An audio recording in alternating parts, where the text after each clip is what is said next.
तो अब साइंस का पेपर बहुत ज्यादा नजदीक आ चुका है। आपका पूरा सिलेबस आप 3 घंटे के अंदर रिवाइज कर सकते हो, जो कि आपके कल एग्जाम में पूछे जाने वाला है। आज आपके पास में ये एक लास्ट चांस है जिससे कि आप साइंस में 80 आउट ऑफ 80 स्कोर कर सकते हो। तो बिना किसी इंट्रो में टाइम वेस्ट करते हुए सीधा टू द पॉइंट आते हैं कि आपको अभी साइंस को जो है आप किस तरीके से 5 घंटे के अंदर खत्म कर सकते हो। फिर चाहे से आपने कितनी भी स्टडी की हो नहीं की, कोई फर्क नहीं पड़ता, आपको इन चीजों के ऊपर जरूर से फोकस रखना है। जैसा कि सबसे पहले अगर मैं बात करूं केमिस्ट्री में, तो केमिस्ट्री में आपको ध्यान रखनी रिएक्शंस, जो कि हम लोग बताएं, मैं अभी आपको बताने वाला हूं रिएक्शंस कौन सी पढ़नी, हर एक चीज बताऊंगा जो कि आपके एग्जाम के लिए बहुत बहुत ज्यादा यूजफुल है। फिर उसके बाद में बायो के अंदर आपको डायग्राम्स के ऊपर विशेषकर ध्यान देना, और उसी के साथ में बहुत सारे स्टूडेंट को फिजिक्स से डर लग रहा है कि भैया फिजिक्स के अंदर न्यूमेरिकल सॉल्व नहीं होते, भैया फिजिक्स में ही हो रहा है। फिजिक्स में ज्यादा न्यूमेरिकल्स के लिए डरो मत, क्योंकि आपकी ये जो फिजिक्स है इससे रिलेटेड आपको एक बहुत ही इंपॉर्टेंट बात बताऊंगा जो कि आपको जाननी चाहिए एग्जाम में। तो देखो, सबसे पहले अब हम लोग चलते हैं हमारी केमिस्ट्री के ऊपर। तो ये जो टॉपिक हैं, इन टॉपिक को आपको एनसीईआरटी से पढ़ना बहुत ही ज्यादा जरूरी है। आपने किसी भी टीचर से पढ़ा हो, कुछ भी किया हो, बहुत सारे टीचर्स अभी यूट्यूब पे पढ़ा रहे हैं, कुछ टीचर बहुत ज्यादा एडवांस पढ़ा रहे हैं, कुछ टीचर एनसीईआरटी से भी कम पढ़ा रहे हैं। तो आपको कोशिश ये करनी है, अब आपकी रिस्पॉन्सिबिलिटी है कि आपको ये टॉपिक के बारे में कंप्लीट नॉलेज हो। फिर वो चाहे से कहीं से भी आप पढ़े, कोई फर्क नहीं पड़ता, लेकिन आपको पता होना चाहिए। जैसे कि केमिकल रिएक्शन एंड इक्वेशन है, तो इसमें आपको पता होना चाहिए कि कितने टाइप्स की रिएक्शन होती है, प्लस ऑफ आपको यहां पर हर एक रिएक्शन का एग्जाम्पल पता होना चाहिए, क्योंकि सीधा यहां से 2 मार्क्स का क्वेश्चन आएगा। फिर इसके बाद में अगली जो मोस्ट इंपॉर्टेंट है वो है कोरोजन और रेंसिडिटी की डेफिनेशन, इसमें सबसे ज्यादा पूछी जाती है। फिर उसके बाद में ऑक्सीडेशन एंड रिडक्शन रिएक्शंस, ये आपको पता होना चाहिए कि कौन सी ऑक्सीडेशन होती है, कौन सी रिडक्शन होती है। और उसी के साथ में आपकी ये जो एक्टिविटीज हैं, एक्टिविटीज से ही आने वाली हैं आपकी ये सभी की सभी क्वेश्चंस। तो आपको एक्टिविटीज से ही रिएक्शंस को ध्यान रखना। अब ये कहां पे मिलेंगी, इसकी ऑलरेडी एक वीडियो अपलोड कर दी है, वो जाकर के आप देख सकते हो, नीचे डिस्क्रिप्शन में लिंक मिल जाएगा। देन फिर इसके बाद में जो आपका सेकंड चैप्टर आता है एसिड बेसिस एंड सॉल्ट, तो इसके अंदर आपको सबसे पहले पीएच स्केल को रीड करना है, फिर उसके बाद में properties of acid and bases को रीड करना है।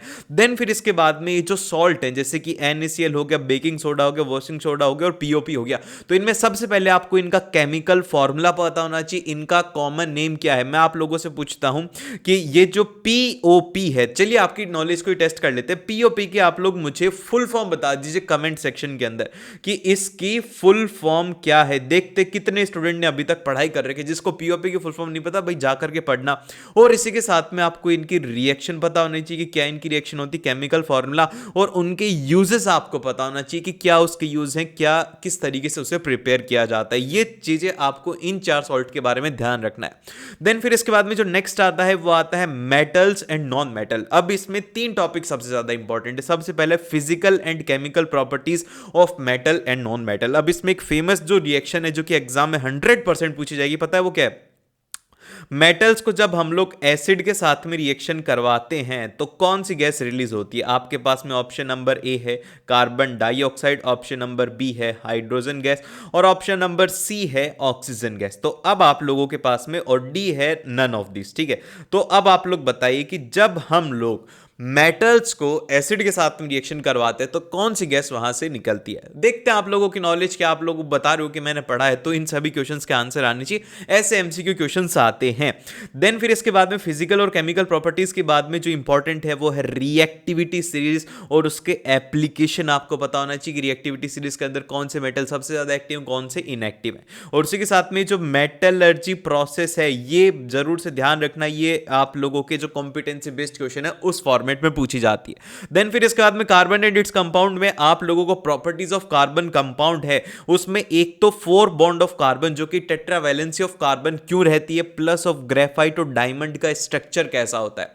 देन फिर इसके बाद में properties and use of ethanol and ethanoic acid, इसमें 2 रिएक्शन इंपॉर्टेंट है, एस्टरिफिकेशन और सपोनिफिकेशन रिएक्शन, ये बहुत बहुत ज्यादा जरूरी है। देन फिर इसके बाद में नेक्स्ट आती है बायोलॉजी। बायोलॉजी के अंदर सबसे पहले बात करते हैं इंपॉर्टेंट डायग्राम्स की, जिसमें सबसे पहले पहले आइडेंटिफिकेशन और फंक्शन के लिए एग्जाम में आएगा। आपको जैसे कि डायग्राम दे दिया जाएगा ह्यूमन डाइजेस्टिव सिस्टम का और ऐसे मार्क करके बोल दिया जाएगा कि ये ऑर्गन ए है, इसका फंक्शन क्या है, ऐसे क्वेश्चंस इसमें पूछे जाते। तो इसके लिए आपको 3 डायग्राम्स को विशेषकर ध्यान रखना है, जैसे ह्यूमन डाइजेस्टिव सिस्टम हो गया, ह्यूमन ब्रेन हो गया, एक्सक्रीटरी सिस्टम हो गया, और उसी के साथ में लंग्स भी इसमें ऐड कर लेना, जो कि एनसीईआरटी के डायग्राम है उसको आपको एक बार रीड कर लेना। और उसी के साथ में आपको जिन डायग्राम्स को ड्रॉ करके प्रैक्टिस करनी वो है, एक तो ह्यूमन हार्ट, इसको जरूर से एक बार इसको स्टार मार्क कर लेना कि ह्यूमन हार्ट तो एटलीस्ट आप एक बार ड्रॉ करके देखो, एज इट इज नहीं करना, लेकिन हूँ बहु थोड़ा टीचर उसे समझ पाए। फिर उसके बाद में मेल और फीमेल रिप्रोडक्टिव सिस्टम, ये बहुत ज्यादा जरूरी है, इनके जो फंक्शन है वो भी इंपॉर्टेंट है। जैसे कि मेल के अंदर जो फंक्शन होता है कि टेस्टिस का क्या फंक्शन होता है, उसी के साथ में जैसे कि पेनिस का क्या फंक्शन होता है, ये सारी की सारी चीजें आपको पता होना चाहिए, क्योंकि डायरेक्टली क्वेश्चन यहीं से ही आएगा।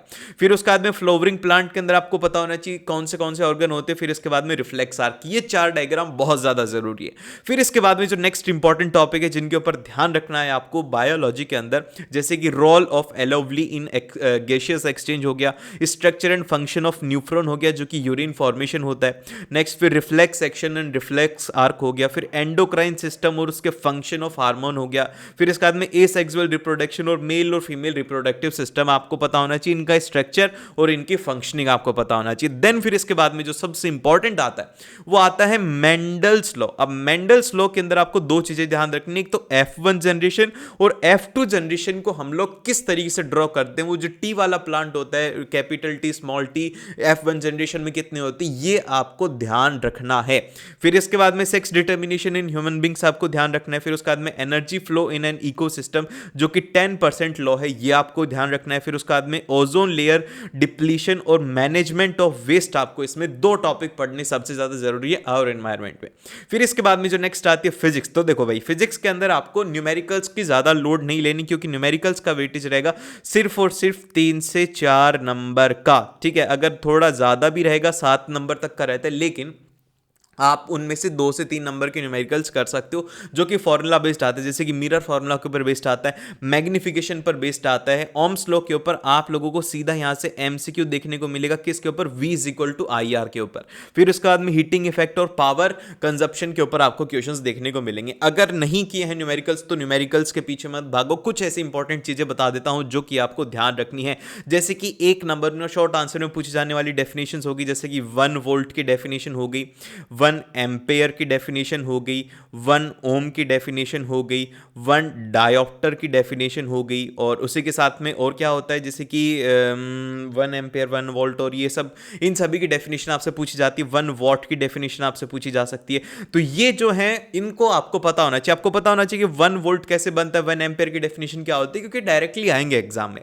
फिर इसके बाद में रे डायग्राम के अंदर आपको ध्यान रखना है, सेंटर ऑफ कर्वेचर वाला केस आपको जरूर से देख लेना। अगर सेंटर ऑफ कर्वेचर वाला केस समझ जाते हो तो बाकी के केस आसानी से ड्रॉ कर सकते हो। फिर उसके बाद में refraction of light, numericals, power of lens के ऊपर देख लेना है। फिर इसके बाद में एप्लीकेशन ऑफ कॉनकेव और कॉन्वेक्स लेंस, ये ज्यादा नहीं आपको पता होना चाहिए, अगर एग्जाम के अंदर आता है तो आप इसे मिस ना कर दे। लास्ट में है रियल और वर्चुअल इमेज के बीच में क्या क्या कैरेक्टरिस्टिक होते हैं और क्या डिफरेंस होता है। देन फिर इसके बाद में जो ह्यूमन आई है, इसमें मायोपिया, हाइपरमेट्रोपिया और प्रेस बायोपिया, आपको इन तीनों की डेफिनेशन पता होना चाहिए।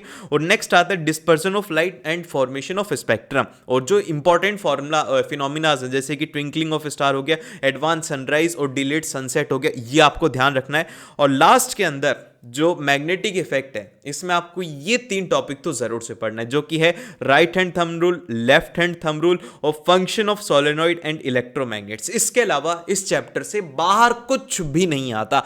बस ये अगर टॉपिक पढ़ लेते हो तो 5 घंटे के अंदर ही आप लोग जो आपकी साइंस है इसको खत्म कर सकते हो।